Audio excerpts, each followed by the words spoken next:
Hi everyone, hope you're keeping well. If you're like me, you're probably stuck at home analyzing data that's previously been collected, but you may be fortunate enough to be preparing for some field work. I know some places in the world haven't stopped exploration. For example, here in Canada, mineral exploration is still regarded as an essential service in some provinces, and so you might be lucky enough to be getting ready to get out into the field. So I put together this short presentation.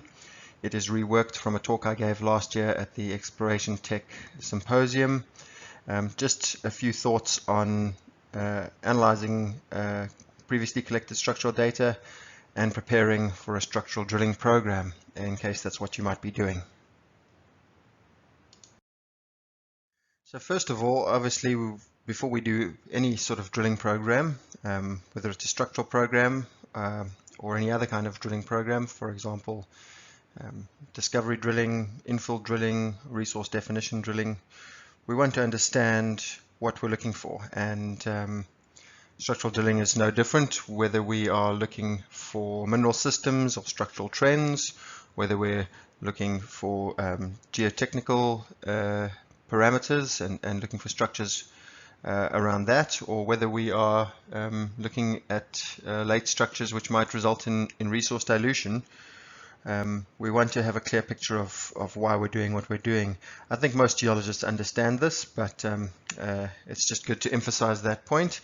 And once we know that, we can design appropriate drill programs.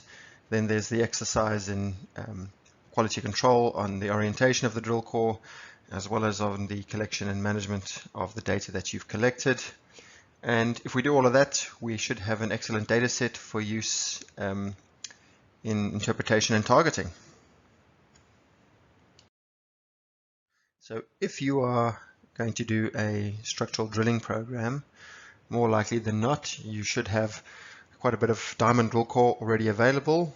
And so hopefully yourself or someone on your team has taken the time to do a thorough geological interpretation based on that diamond drill core. Here we can see a nice example that I pulled from the internet. This is from a press release by Osino Resources last year. They're exploring in Namibia, and what you can see is that even though they don't have any outcrop on this project, you can see the calcrete level approximately there, so the underlying geology is covered. They've taken the time to try and interpret the structure and the underlying geology based on their diamond drill core, and hopefully whoever's logging your drill core has actually logged structures correctly. I've seen several projects where structures are incorrectly logged in diamond drill core. And you can see here that Osino have got this fold that they've interpreted, and they've got a fault that has been inferred over here, which appears to be a mineralized structure with a few gold grades in it. So the important point is that if Osino were going to go and do a diamond drilling program, then they would have a fairly good frame of reference around which to design their drilling program. And I think that this interpretation step is something which is commonly glossed over, and more time should definitely be spent on this before you start your drilling program, so you know what to expect. So perhaps you're working on data that's already been collected, and you may have run into the structural data conundrum where you've got lots and lots of structural data and it's all of poor quality. Sometimes you have much less data that is of good quality, but obviously we'd like to get to a point where we're collecting lots of quality data. And the StereoNet on the right is a typical example of some of the problems that we see, where we've got all these veins, structure type equal Vn, and without any descriptive information, if that's all you've got, and very often it is, you have nothing meaningful in that data. No pattern can be discerned, and so we really need to focus on collecting more descriptive data to help us filter out poor quality data and make sure that we've got the best data that we can have before we do any analysis. And so proper preparation prevents poor performance, as the saying goes.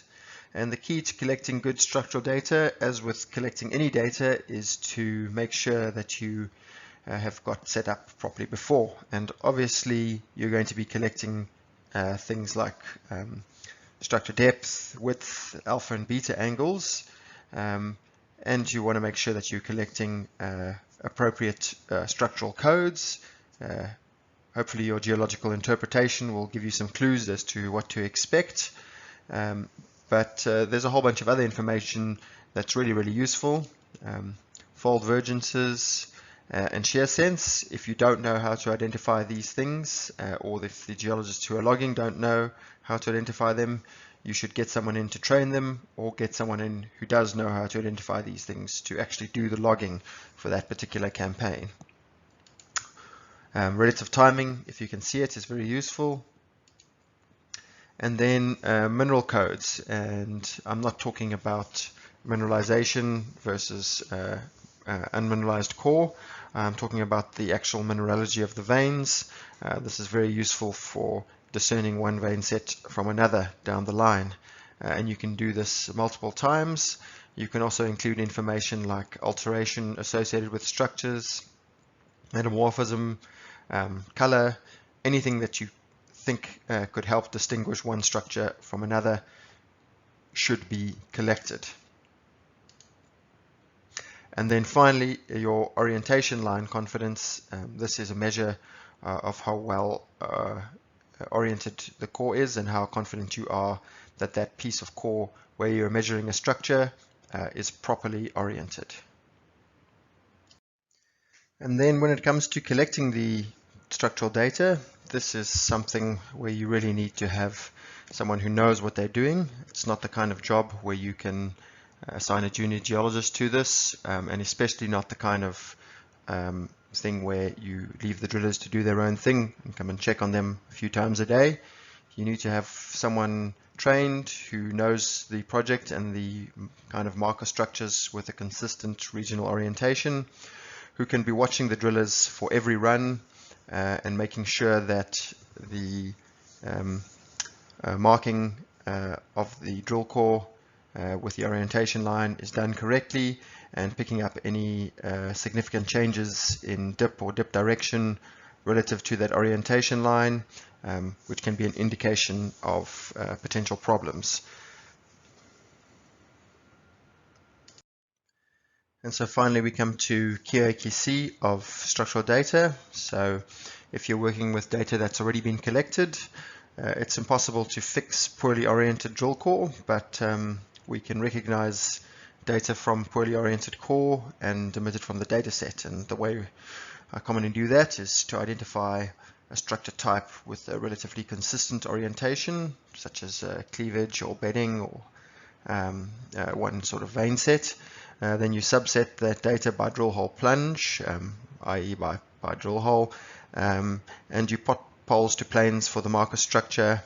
And if you start seeing something like this, where you've got this big circle over here of these green dots, that indicates that you've got core spin, which essentially means that your orientation line has been rotating around the core axis, which means that all structures that you've measured relative to that orientation line have also been rotated around the core axis, and that data is essentially meaningless and should be omitted from any interpretation that you're doing.